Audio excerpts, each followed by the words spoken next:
Sungguh Allah sangat ridho ketika seorang hamba itu makan ketika sesuap nasi dia muji Allah, ketika minum seteguk nasi dia muji Allah. Itu kalau orang diridhoni Allah itu wali betul.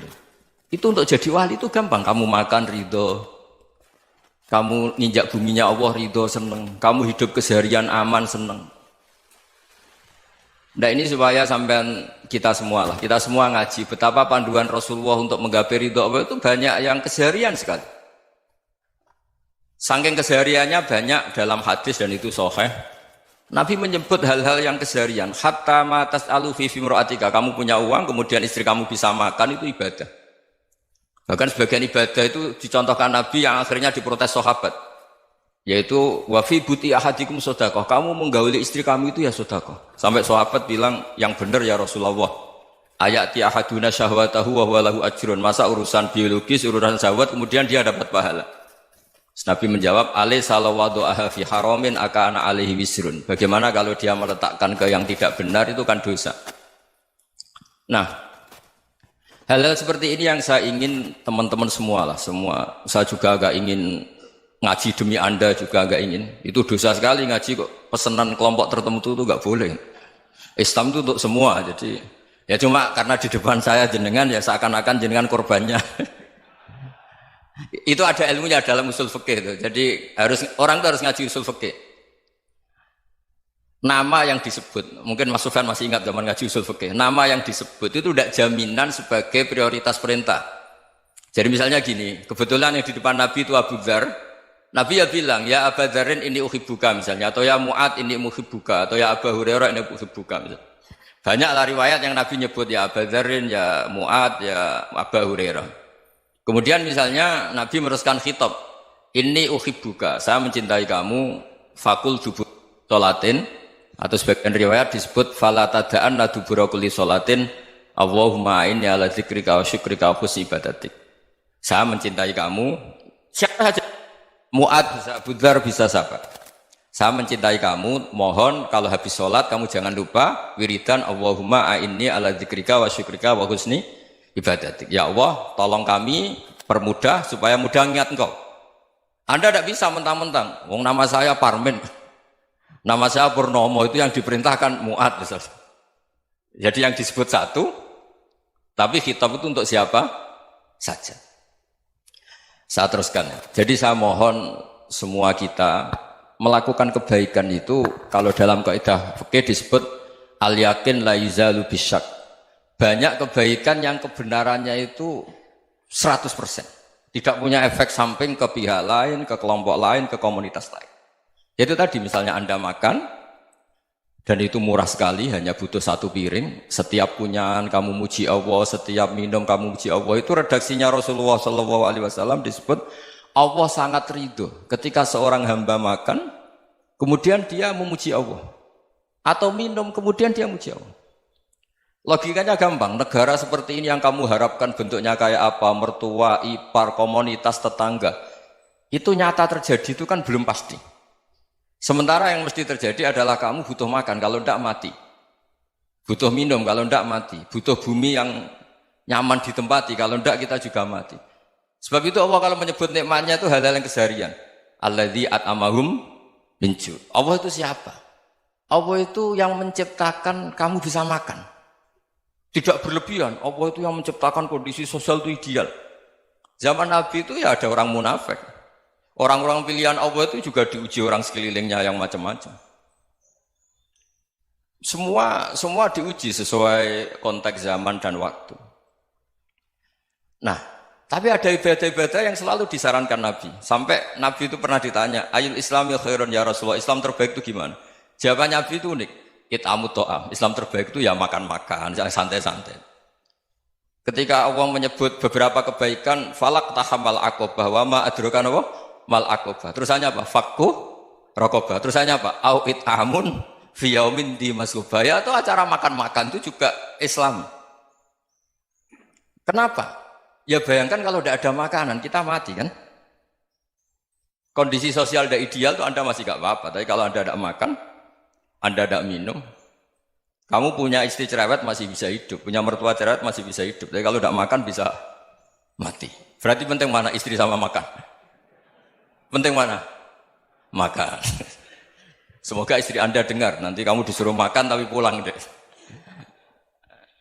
Itu kalau dibahasakan makan masih memahami. Penting mana nasi satu piring dengan istri.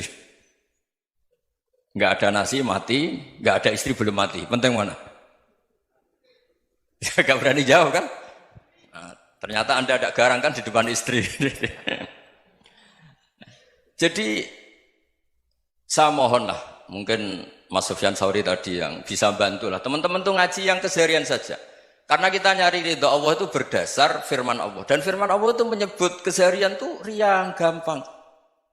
Yaitu tadi misalnya wa min ayatihi manamukum bil laili wan nahar. Termasuk ayat-ayat Allah itu kamu tidur. Maka dulu itu ada guyonan, ada tokoh Mu'tazilah, kelompok dalam Islam yang berpikir manusia itu bisa menentukan ikhtiarnya sendiri. Karena saya bisa duduk, ingin berdiri, berdiri. Karena kelompok ini nggak terima kalau semua kehendak Allah, nanti bagaimana kalau semua kehendak Allah kok ada hisab ya, ada sanksi. Lucunya itu, dia akhirnya, ini cerita ya, mencintai seorang perempuan, cantik sekali. Dan itu dia menjadi ahli sunnah itu oleh hal-hal yang sepele. Karena istrinya cantik, ya namanya suami istri hubungan intim. Terus ditanya, Mas, masih ingin lagi? Masih. Silahkan diulang lagi. Wah ya tidak bisa. Katanya manusia bisa menentukan yang diinginkan. Itu tobat itu. Itu nggak bisa ditobatkan Mas Sufyan Ats-Tsauri. Orang cantik yang mudah nobatkan orang itu orang cantik. Segampang itu.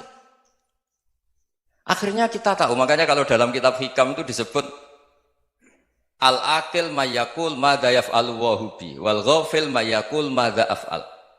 Orang yang punya akal karena sadar ini wilayah Allah, semua milik Tuhan. Itu dia tiap hari berpikir, besok Allah akan melakukan apa terhadap dunia ini. Kamu merencanakan suatu mau plesir, ternyata gempa. Mau wisata ke Rusia, ternyata perang. Kamu tidak pernah tahu apa yang akan terjadi besok. Wa ma tadri nafsum madza taksibu ghadan. Tapi anda semua kita ini sering punya jadwal permanen. Makanya saya kalau diundang siapa saja, sana takdir. Yang jelas Gus ini acara penting. Ya masih acara penting nak pangeran ngersakno piye? Kok ape dadi pangeran? Kamu kok mau jadi Tuhan? Itu kadang ya kiai. Penting Gus acara ini jenengan harus memastikan bisa. Loh kamu itu yang ngajarin tauhid, sesuatu itu biadillah kok bilang-bilang apa pasti. Kalau saya terus tak tobatkan loh kamu kata saya itu. Ya kalau gitu Gus bilang insya Allah. Wah itu hati saya, fisik saya, roh saya sudah bilang insya Allah. Tidak usah kamu latih kata saya. Nah hal-hal tauhid keseharian itu gampang sebetulnya. Wal ghafil yaqulu madza af'al. Tapi orang yang lupa Allah dia setiap hari bilang besok apa? Kita bisa melakukan apa? Seakan-akan dia itu aktor, dia penting, dia subjek permanen, dia. Padahal kita ini hanya objek kehendak Allah Subhanahu wa taala. Karena kita yakin sesuatu yang terjadi di alam raya ini kita tidak bisa apa-apa. Makanya saya sering ngaji, sering bilang saya, ketika Anda mensifati Allah, Dia yang menghidupkan. Sudah itu tanamkan sehingga ketika kita mati santai saja. Kenapa santai? Allah punya cara menghidupkan kita. Zaman kita hidup juga gak tahu caranya ngelola jantung, ngelola paru-paru. Kamu juga gak tahu ngelola oksigen yang tidak beracun, tidak ngandung polusi. Tahu-tahu hidup. Gak ingin tua ya tahu-tahu tua, gak ingin mati tahu-tahu mati. Selama ini kita hidup juga gak tahu apa sebetulnya. Hanya gaya tok, punya jadwal, punya planning. Kalau kamu bisa menentukan pilihan Anda, pasti Anda istrinya cantik, 4 neriman semua, kona'ah semua. Nyatanya enggak kan? Ada 1 jelek, cerewet. Oh itu kan, nyatanya enggak bisa apa-apa Anda kan? Dan kamu bawa mati lagi. Itu kan, istri Anda juga gitu, punya keinginan, punya suami yang ganteng, yang jabat, yang neriman, yang enggak poligami. Ya enggak kesampaian juga. Kalau kita ngitung tingkat kegagalan kita itu gagal terus. Ya kan? Nah, terus ingat Allah, madza yaf'alu wa bi. Orang yang punya akal selalu berpikir Allah itu menghendaki apa terhadap saya. Lalu sama-sama orang melihat orang yang serius. Itu kata Anda itu pemikir berat, serius. Senang punya tokoh yang merengut karena kamu anggap serius. Tapi sebagian orang anggap orang yang serius itu wong merengut, wong masam, wong muka kok ditekuk. Jadi sama Itu hati, ya muqallibal qulub tsabbit qalbi ala dini. Karena kita nggak tahu cara berpikir kita tentang orang lain, tentang sekeliling kita. Misalnya kita orang baik yang jenis ngurumat fakir miskin. Ada orang bangun masjid mewah itu janggal. Apa artinya masjid mewah kalau banyak orang kelaparan? Tapi kalau yang jenis pendidikan apa artinya masjid mewah kalau tidak bisa ngaji? Nanti yang jenis infrastruktur apa artinya ini kalau semuanya punya sudut pandang yang berbeda-beda. Dan Islam mengapresiasi semua kebaikan. Tapi katakan semua kebaikan itu adalah kehendak Allah Subhanahu wa taala. Karena apapun baik Anda itu pakai fasilitas yang diberikan oleh Allah Subhanahu wa taala. Sehingga ini yang disebut kulillah sumadarhum fi khawdihim yal'abun. Ya kembali tadi ke tema-tema bahwa keseharian Anda ini sudah Islami. Saat Anda tidak bisa melakukan apa saja. Saya sering ada jenazah, biasanya kalau tetangga meninggal saya sering disuruh ngelepas. Saya bilang orang ini baik karena sering ngelamun di rumah, sering nganggur di rumah. Ditanya sama anaknya, kenapa Gus nganggur baik? Ya kalau dia nganggur artinya juga agak berbuat sesuatu yang maksiat kan? Ya kan? Orang nganggur di rumahnya ya tidak bunuh orang, tidak maling, tidak korupsi, ya namanya nganggur di rumah. Lah cuma istri cara pandang nganggur gak menghasilkan uang itu. Tapi juga gak menghasilkan kriminal kan? Jadi sebenarnya Islam itu makanya kalau sampai ngaji usul fikih itu ada kitab usul fikih namanya Lubul Usul, itu terkenal sekali di pesantren itu. Itu kalau ngapresiasi keseharian itu luar biasa. Izma min mubahin illa wa yatahaqqaqu bihi tarku haramimma. Karena keseharian yang mubah saat Anda lakukan itu ada kehebatan yang luar biasa, yaitu meninggalkan haram. Makanya dulu banyak orang-orang alim ketemu temannya itu guyon sampai semalaman. Itu biasanya yang semangat Islam itu kiai kok tidak tahajud, kiai kok tidak witir. Orang yang sedang mapan uangnya banyak, malam itu tidak kelayaban itu sudah luar biasa. Melawan nafsu supaya tidak maksiat itu sudah luar biasa. Supaya lupa guyon sama temannya semalaman sampai subuh. Gejlok-gejlokan ngenang zaman miskin, zaman kuliah nggak jelas, zaman apa. Melihatnya jangan tarkut tahajud. Seperti ini meninggalkan tahajud, tapi meninggalkannya ini talkul muharramat. Jadi kayak apa hebatnya? Sehingga Imam Ghazali punya riwayat yang agak unik. Hatta takuna ibadatu akhiri hadil ummah iku an-naum. Sehingga suatu saat ibadah terbaik umat ini itu tidur. Itu kan riwayat kontroversi. Ketika Imam Ghazali tanya, kenapa iya? Kenapa kamu mulai keluar dari rumah itu sudah banyak maksiat? Melihat perempuan yang enggak mahram, melihat fenomena. Tapi kalau kamu tidur itu enggak melihat apa-apa. Tapi juga kamu jangan menganggap tidur itu ibadah betul. Saatnya melakukan fardu ain malah masih tidur. Tapi itu sudut pandang yang menjadikan kita Islam itu gampang. Jadi saat Anda tidak bisa aktivitas apa-apa, misalnya ada beberapa orang yang lumpuh. Lumpuh itu memang nggak bisa Jumatan, nggak bisa ibadah, tapi dia juga nggak bisa maksiat. Tidur itu memang Anda saat itu tidak bisa tahajud, tidak bisa witir, tapi saat itu ada zina, ada maling, tidak gosipkan orang, tidak bully orang, tidak menanamkan kebencian, tidak hasud. Sehingga tidur menurut Allah Ta'ala wa min ayatihi manamukum billaili apa? Wan-nahar. Karena di tidur itu selain ada unsur istirahat, jaga kestamina, juga ada unsur meninggalkan beberapa keburukan. Nah saya mohon ibadah yang keseharian ini kita jaga. Supaya kita semua baca ayat itu fasih. Fasih itu tertanam di hati. Allah itu siapa? Alladzi at'amahum min ju'i wa amanahum min khauf. Dan Allah kalau cerita di Quran itu anna sababnal ma'a sabba thumma syaqaqnal ardha wa syaqqa fa ambatna fiha habba wa inaba wa qadba wa zaituna wa nakhla wa hadaika hulba. Kamu tahu saya ini siapa kata Allah? Saya ini adalah Tuhan yang menurunkan air, kemudian ada tanaman banyak. Habba wa inaba wa qadba, ada zaitun, ada tin, kalau orang Jawa mungkin ada tela, ada padi, ada mangga, ada pisang. Sudah. Wa inaba wa zaituna wa nakhla wa hadaika hulba. Ada perkebunan yang lebat. Tujuannya apa? Mata Allahkum, silahkan kamu pakai, kamu nikmati. Tapi karena kadang kita ini punya ide-ide besar. Tadi untuk syukur saja nunggu punya istri riman, rumah baik, tetangga baik, komunitas baik, semuanya baik baru syukur. Lama-lama nanti ada di surga, syukurnya nunggu surga paling kelas A. Itu sudah ada yang menghuni Rasulullah, kamu nggak boleh di situ. Masa untuk syukur saja? Repotnya Masya Allah. Jadi mohonlah Quran yang kalau Anda hafalkan juz sama itu kan ada ayat-ayat yang kayak tadi. Ya, fal yang dzuril insanu ila ta'ami. Coba lihat. Apa yang kamu makan ya? Dari mana? Dan untuk mempertahankan hidup kamu keseharian. Jadi jangan kira ibadah itu harus membentuk komunitas yang versi Anda. Ibadah itu harus hal yang mulu-mulu. Kesehariannya Anda alami.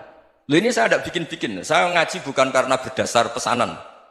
Itu ayat yang saya baca kan betul ada ayatnya kan. Fal yang dzuril insanu ila tu'ami anna sobabnal ma'a sobba thumma syaqaqnal ardo syaqqa fa ambasna fiha habba wa inaba wa qadba wa zaituna wa nakhla wa hadaika ghulba. Terusannya apa? Mata'al lakum, silakan kamu nikmati. Mata itu silakan kamu nikmati. Ya kayak sampean dikasih hidangan ya makan.